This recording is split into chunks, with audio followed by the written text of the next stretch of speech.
Shalom, Ibu Bapak, Saudara-saudaraku, keluarga besar GKI Marta Direja Purwokerto, maupun para sahabat GKI Marta Direja di berbagai tempat dan di berbagai kota. Puji Tuhan, saya Pendeta Stefanus Lim, hari ini Kamis tanggal 6 Oktober 2022, rindu mengajak Ibu Bapak, Saudara-saudari mengikuti acara Kalam, Kuliah Alkitab Malam. Temanya menarik sekali, iri no way, gitu ya. Ibu Bapak, saudaraku, ayo kita mengawali kalam saat ini dengan sebuah lagu, Makin Dekat Tuhan Kepadamu. Kita nyanyikan lagu ini bersama-sama.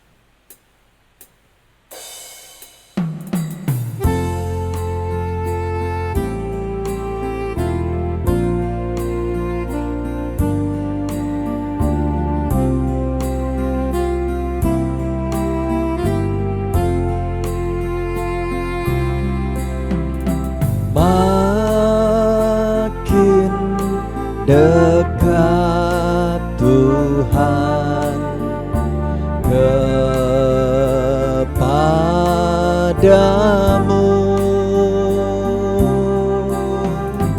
walaupun saliblah mengangkatku. Inilah laguku, dekat kepadamu, makin dekat Tuhan kepadamu. Saudaraku, saatnya kita mesti semakin dekat dengan Tuhan. Di saat umur kita terus semakin bertambah. Mari kita nyanyikan lagu ini berikutnya. Berbantal batu pun ku mau rebah, bagai musafir yang lunglai lelah,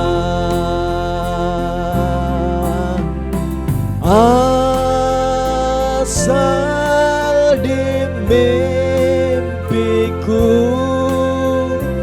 dekat kepadamu, makin dekat Tuhan kepadamu.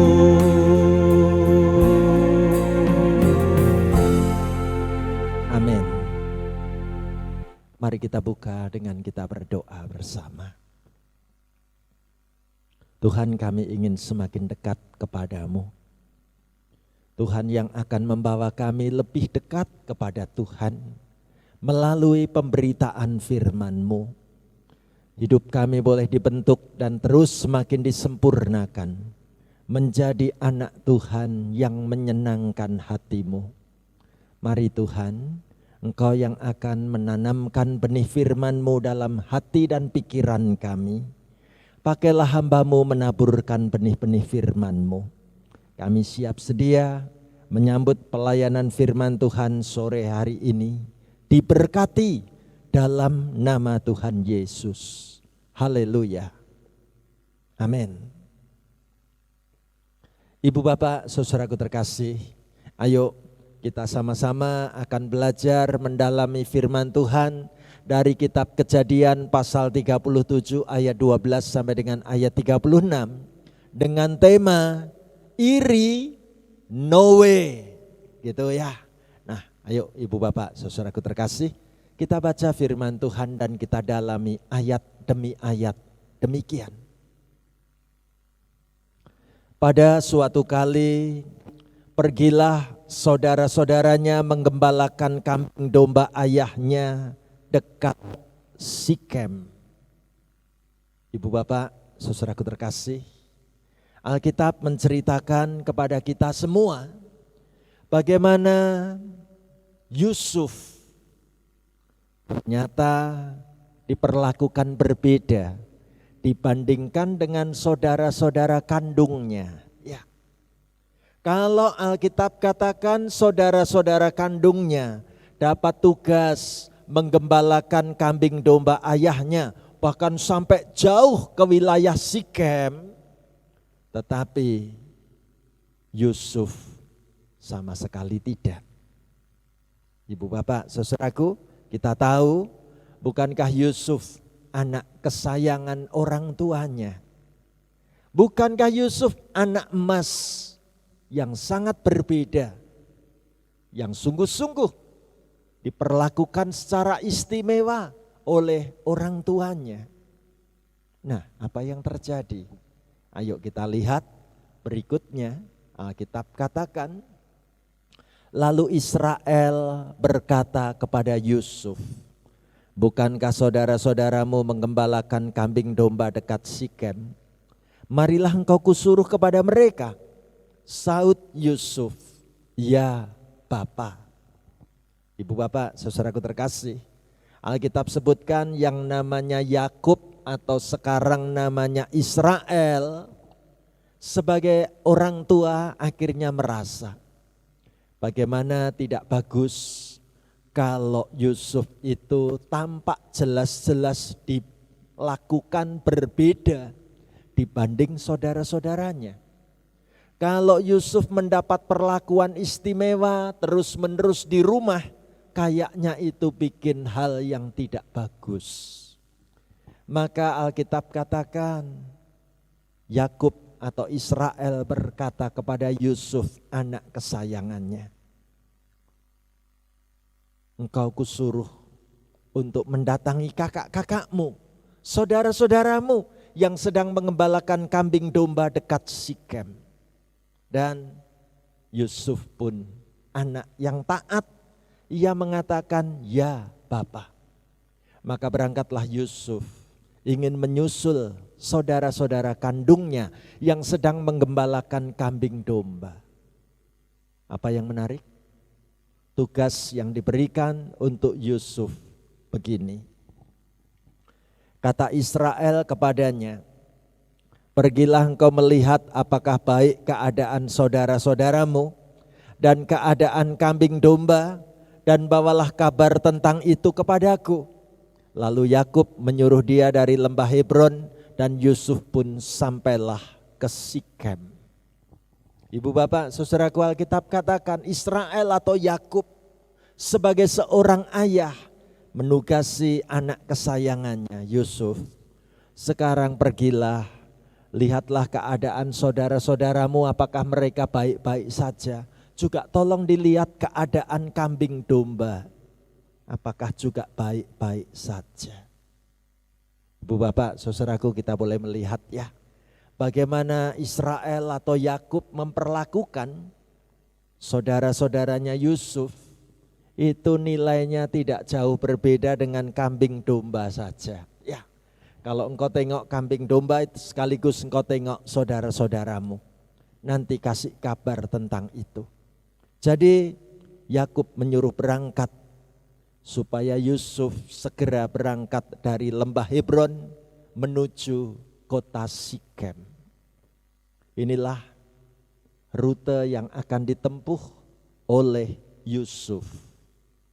Dari Hebron, rumah orang tuanya, rumah keluarganya, ia nanti mesti melewati daerah yang disebut wilayah Betel, dan akan terus masih jauh perjalanannya menuju daerah Sikem. Ibu bapak, saudaraku terkasih, apa yang terjadi? Apa yang Alkitab ceritakan? Ayo kita baca kelanjutannya dari ayat yang ke-15 demikian.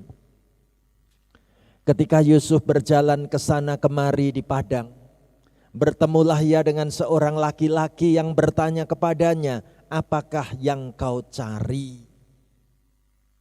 Saudaraku terkasih, ternyata Yusuf sampai di Sikem, sampai di padang, tempat menggembalakan domba, kambing, ternak itu, mencari-cari saudara-saudara kandungnya tidak dijumpai di sana. Malah yang ditemui adalah seorang anak laki-laki ya, yang bertanya kepadanya, apa yang kau cari di tempat ini? Maka Yusuf pun menceritakan apa yang dicari. Ayo kita lanjutkan pembacaan firman Tuhan ini. Sahutnya, aku mencari saudara-saudaraku. Tolonglah katakan kepadaku di mana mereka mengembalakan kambing domba.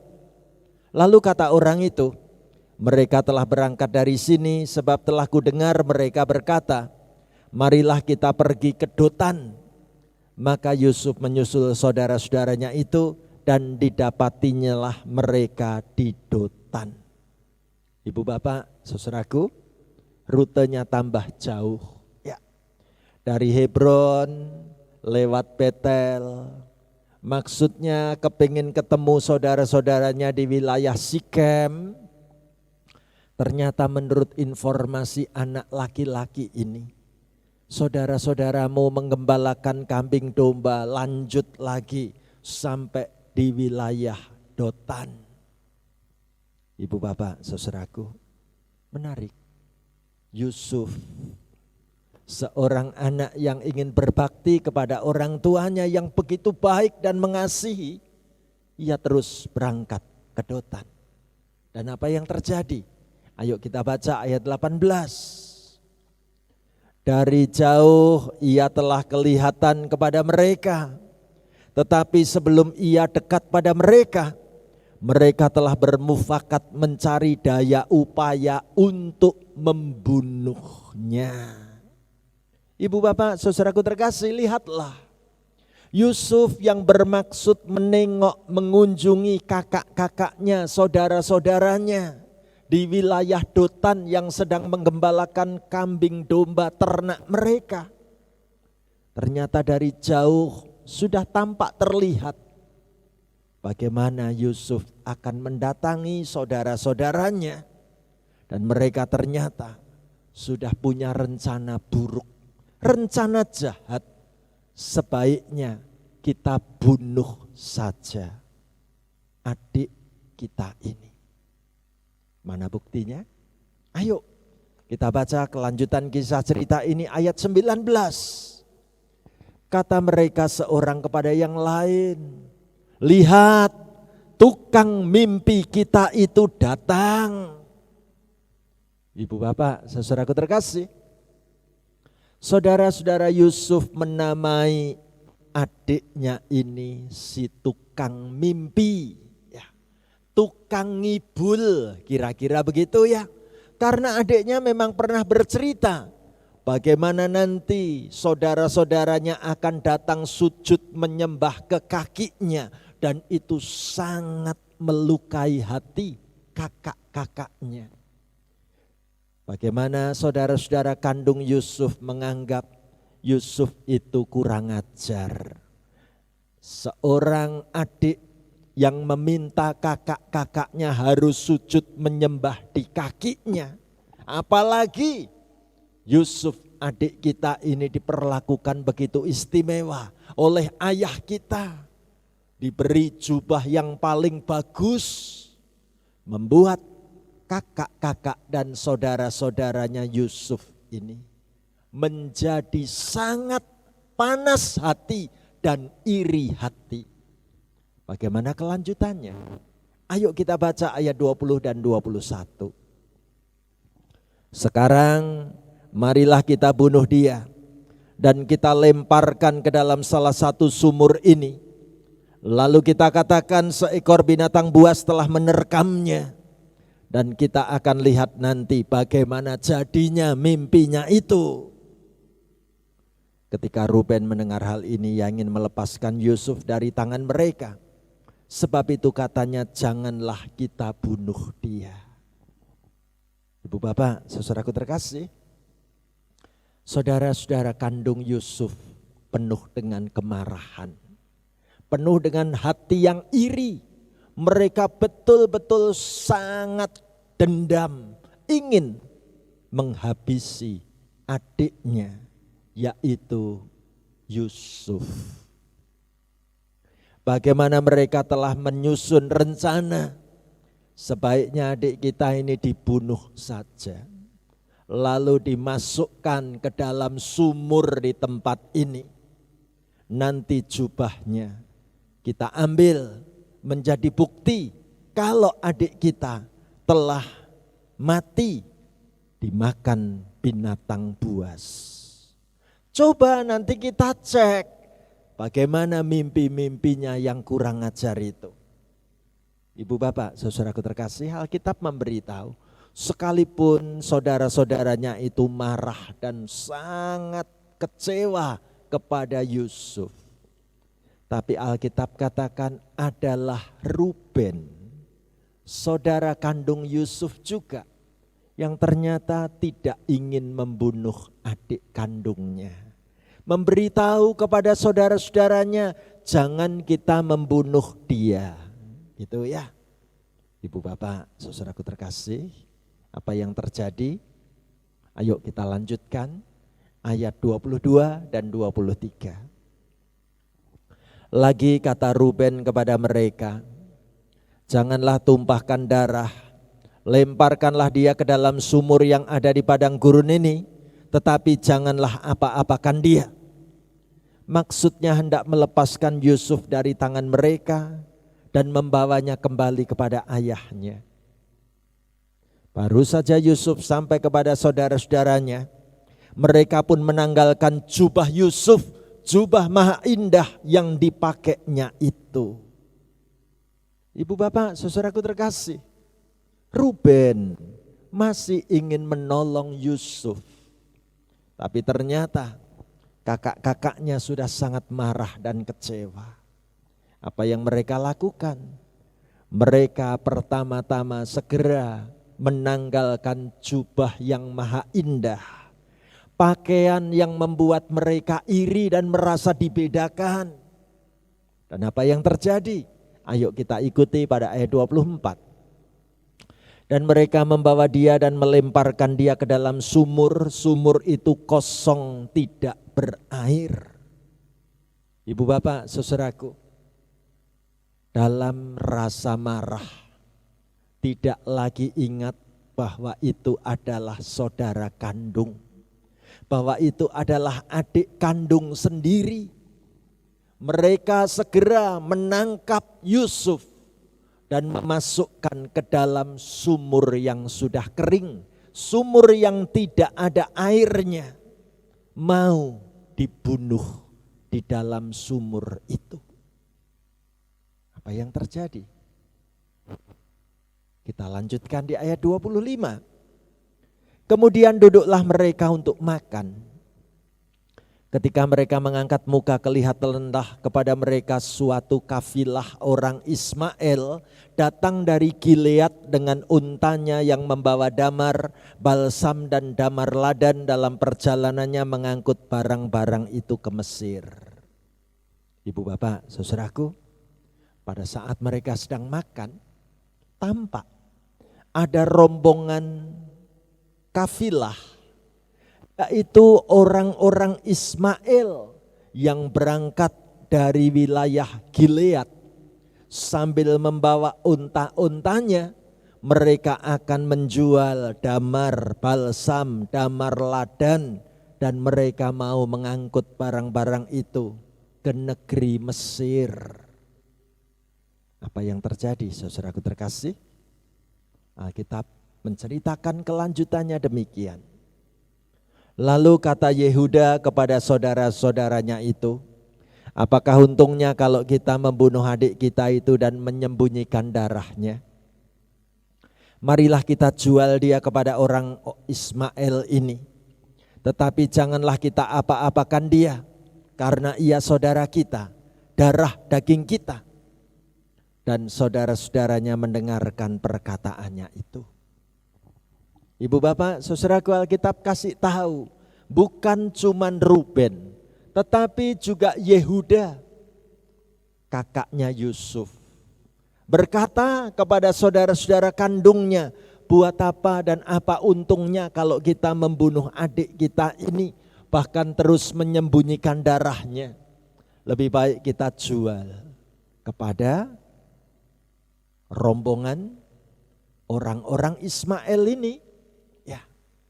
Dan jangan pernah kita apa-apakan dia. Bukankah dia saudara kita, darah daging kita? Maka ide ini disepakati. Dan inilah yang terjadi. Yusuf diangkut naik dari dalam sumur itu. Dan apa yang terjadi? Kita baca sama-sama ayat 28. Ketika ada saudagar-saudagar Midian lewat, Yusuf diangkat ke atas dari dalam sumur itu. Kemudian dijual kepada orang Ismail itu dengan harga 20 shikal perak. Lalu Yusuf dibawa mereka ke Mesir. Ibu bapak, saudaraku terkasih, lihatlah bagaimana mereka akhirnya menjual Yusuf sebagai budak. Yusuf dijual belikan kepada saudagar-saudagar Midian yang lewat di situ, yaitu kepada orang-orang Ismail itu, dan dijual dengan harga 20 shikal perak. Lalu Yusuf dibawa menuju ke negeri Mesir. Apa yang terjadi dengan Ruben yang tidak tahu peristiwa ini? Apa kata Alkitab? Ayo kita baca ayat 29 sama-sama. Ketika Ruben kembali ke sumur itu, ternyata Yusuf tidak ada lagi di dalamnya. Lalu dikoyakkannyalah bajunya. Ruben kaget. Ruben sedih. Apakah Yusuf jadi dibunuh?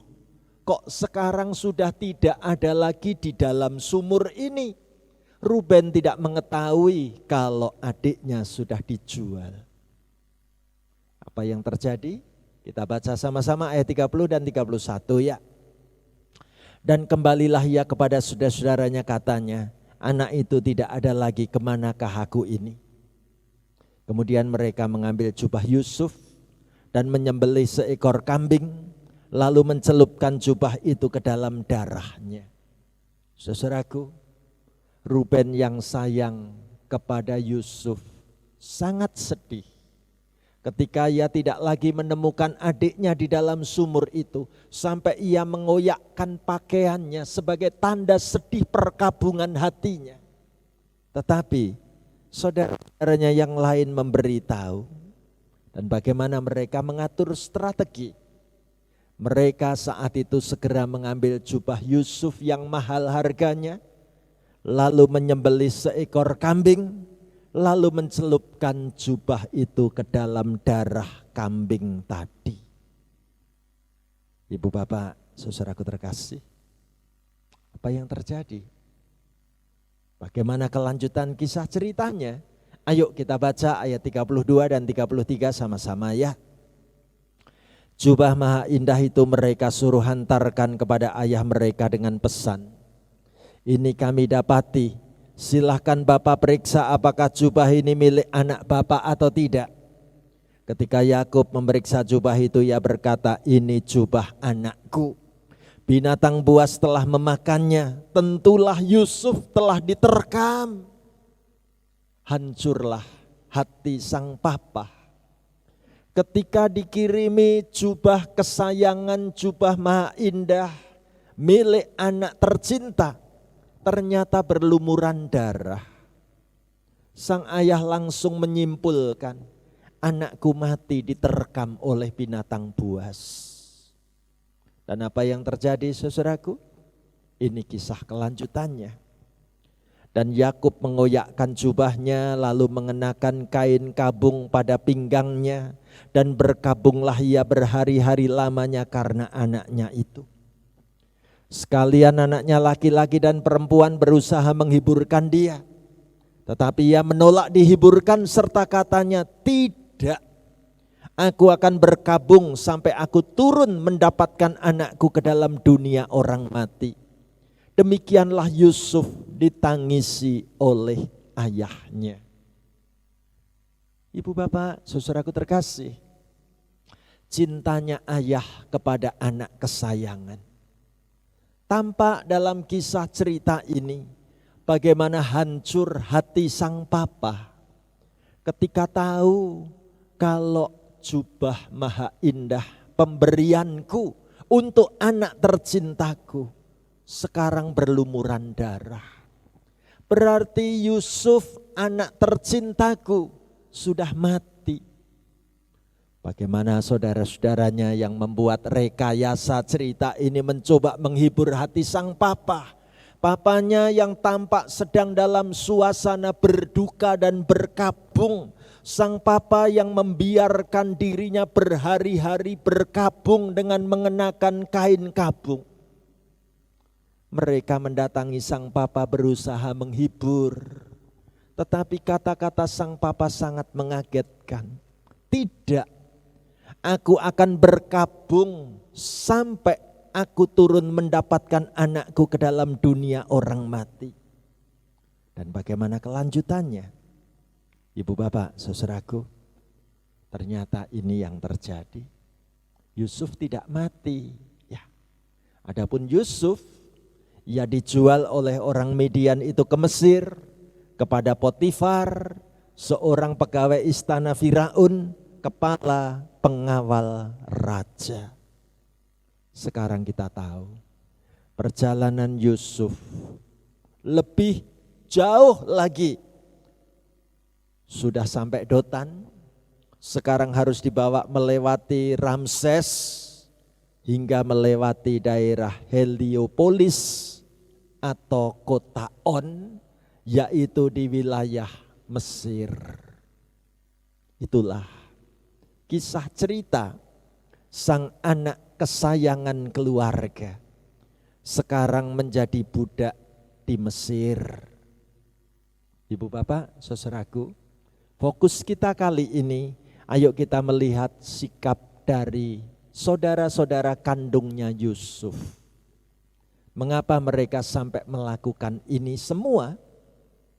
Ya, karena hati mereka iri. Lewat kalam saat ini kita diingatkan. Bagaimana suasana hatimu terhadap anggota keluargamu? Apakah engkau menyimpan rasa iri, rasa kecewa, kemarahan yang terus-menerus ada menetap dalam hati dan pikiranmu? Hati-hati. Karena sikap iri, marah, benci itu bisa membuat kita tega melakukan apapun. Kalam saat ini mau mengingatkan saudara dan saya. Kalau aku ditanya, mau kamu tetap iri? Aku akan jawab, no way. Gak bakal mau aku punya sikap iri. Ibu bapak, saudaraku terkasih, ayo lewat firman Tuhan ini, dalam suasana bulan keluarga di bulan Oktober ini, kita perbaiki hubungan kita dengan saudara-saudara kita, dengan seisi anggota keluarga kita. Jangan pernah simpan iri hati. Jangan biarkan rasa kecewa, marah tetap terus-menerus ada dalam hati dan pikiran kita. Kita belajar dan ditegur, diingatkan lewat saudara-saudaranya Yusuf. Iri itu membuat tega melakukan apapun. Tuhan jauhkan aku dari sikap iri hati. Tuhan jauhkan aku dari sikap membenci keluargaku. Kalau ini tekad hati kita, ayo kita bawa dalam doa bersama-sama. Mari kita berdoa. Terima kasih Tuhan, Engkau telah mengingatkan kami dengan firman-Mu, agar keluarga kami tidak hidup di dalam kemarahan dan iri hati. Tuhan tolong kami memiliki kehidupan yang baru, hidup yang menyenangkan hati-Mu. Kami mau membuang rasa iri, benci, dan kemarahan yang ada dalam diri kami, diganti dengan belas kasih-Mu, diganti dengan kelemah lembutan yang Tuhan beri. Terima kasih Tuhan Yesus. Hamba mendoakan semua peserta kalam saat ini boleh dibekali dengan firman-Mu. Kami punya keluarga yang rukun seorang dengan yang lain. Kami boleh menerima keadaan saudara kami seorang dengan yang lain. Kami mau menyayangi dan mengasihi mereka lebih daripada waktu-waktu kemarin. Terima kasih Tuhan untuk sabda firman-Mu hari ini. Kami serahkan kehidupan keluarga dan rumah tangga kami diberkati dalam nama Tuhan Yesus. Haleluya. Amin. Demikianlah acara kalam saat ini. Salam sehat buat kita, tetap semangat, Tuhan memberkati. Amin.